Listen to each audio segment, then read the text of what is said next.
అందరికీ నమస్కారం. ఈరోజు ఈ వీడియోలో మనం బ్యాటరీతో ఇన్వర్టర్ను ఎలా సంస్థాపన చేయాలో, అలాగే దీని నిర్వహణ కోసం గృహ వైరింగ్కు ఎలా కనెక్ట్ చేస్తామో నేర్చుకుంటాం. లక్ష్యాలు ఈ వీడియో ముగింపులో మీరు చేయగలరు. 1. ఇన్స్టాల్ చేయడానికి ఇన్వర్టర్ యొక్క సరైన రేటింగ్ను ఎంచుకోవడం. 2. ఇంట్లో ఇన్వర్టర్ కోసం తగిన స్థలాన్ని ఎంచుకోవడం. 3. బ్యాటరీ యొక్క సరైన రేటింగ్ మరియు ఇన్వర్టర్ ఉంచడానికి స్థలాన్ని ఎంచుకోవడం. 4. ఇన్వర్టర్ను ఇన్స్టాల్ చేయడం ఇంకా లోడ్కు జత చేయడం. 5. ఇన్వర్టర్ని సప్లై మెయిన్స్ యొక్క ఆన్ మరియు ఆఫ్లో దాని మంచి పనితీరు కోసం పరీక్షించడం. ఈ అభ్యాసం చేయడానికి అవసరమైన టూల్స్, మెటీరియల్స్ మరియు ఎక్విప్మెంట్ని సేకరిద్దాం. 1. ఒక ట్రైనీస్ టూల్ కిట్. 2. ఒక 6mm portable electric drilling machine. 3. ఒక 6mm star head screw driver set.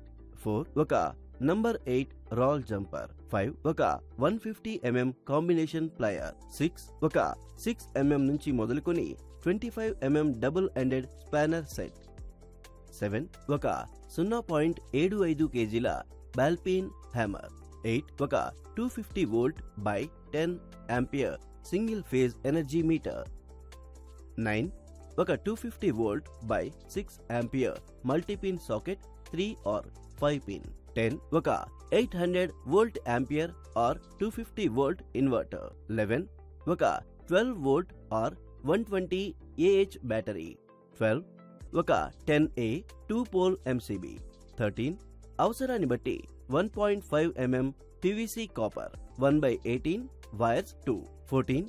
రెండు 6 amperes MCB సింగిల్ పోల్. 15. ప్రతి ఒక్క ఆటోవేర్ చిక్కుపడ్డ ఎరుపు మరియు నలుపు. ఒక ఇన్వర్టర్ మరియు బ్యాటరీ యొక్క సామర్థ్యాన్ని ఎలా ఎంచుకోవాలి? రండి, కింద ఇవ్వబడ్డ లోడ్ల కోసం మనం ఒక ఇన్వర్టర్ని రూపొందించాలని అనుకుందాం.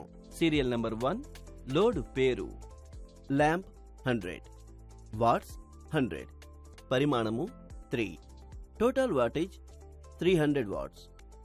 Serial number 2. Ceiling fan, watts 80, quantity 3, total wattage 240 watts. Serial number 3. LED TV, watts 100, quantity 2, total wattage 200 watts. పట్టిక ప్రకారం ఇన్వర్టర్ ఏసీ పవర్ కు సరఫరా చేయాల్సిన మొత్తం శక్తి 700 వాట్స్. ఆంపియర్ VAకి వోల్టులలో ఇన్వర్టర్ సామర్థ్యాన్ని లెక్కించడానికి మేము పవర్ ఫ్యాక్టర్ ను పరిగణలోనికి తీసుకోవాలి.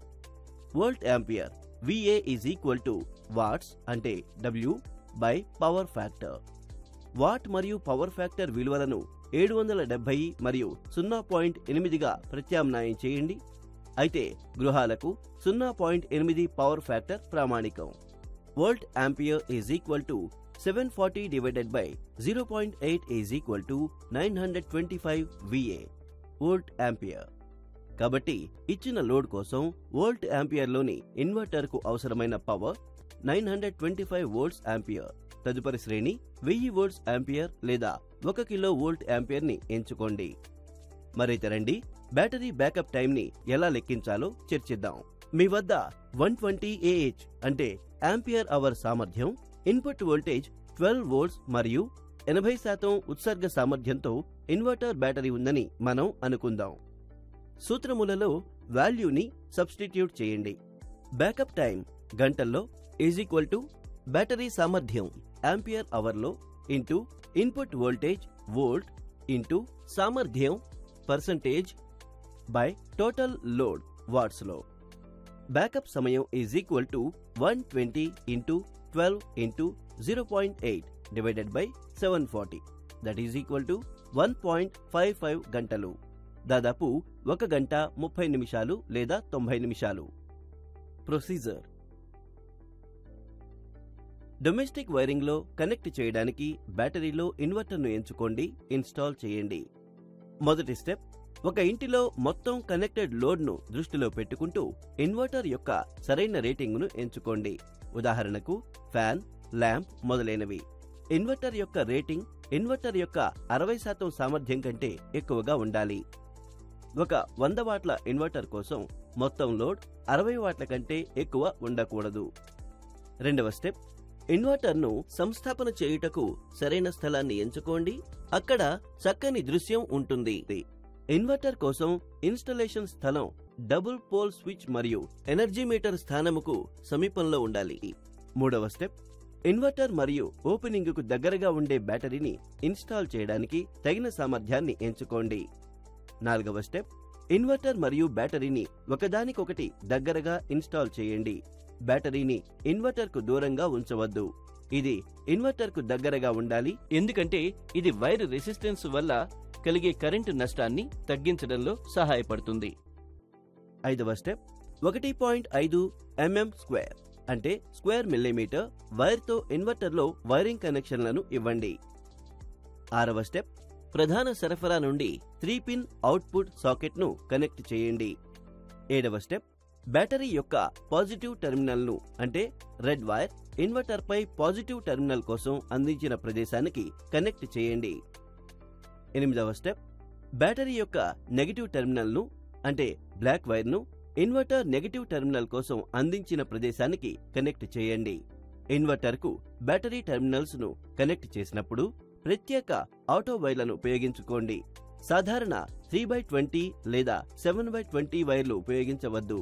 అలాగే బ్యాటరీ పూర్తిగా ఛార్జ్ చేయబడిందని నిర్ధారించుకోండి.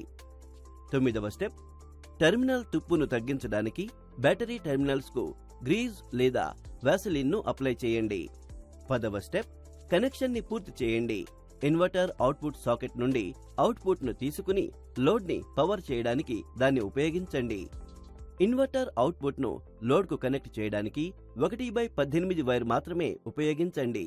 అలాగే 3/20 లేదా 7/20 వైర్లను ఉపయోగించవద్దు.